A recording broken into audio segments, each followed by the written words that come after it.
ये देखो ये रोशनी खातून, ये देखो ये पुल्ला ले रही है। ऐसा लाइट जाओ तो देख गई।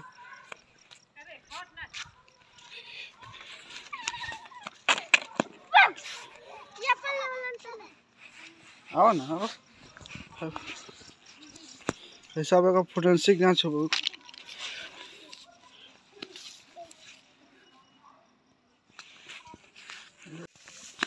तो हमारा घर में रखो ना भाई, इधर रख दलो नु, जल्दी उठाओ तुम का दम, जल्दी उठाओ हमारा घर में रखो।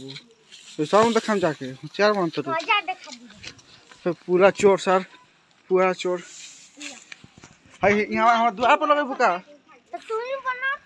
हो सका। तू हो जाके वहाँ रखो चाहे अपना घर ले जा, हम तो वीडियो बनाओ तनी ऐसा साफ साफ से। भाई खरहारा ले आओ तनी, रोशनी खरहारा ले आओ तो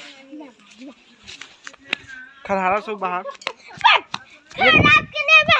वो नहीं खिंचान था दुआर बहुत हुआ है कचरा है क्या फैले भाई कचरा है के बाहर भाई के बाहर भाई हैं रात के ना बैठ के नाते हमारे बाहर दुआर बाहर तो टोपी हम नाते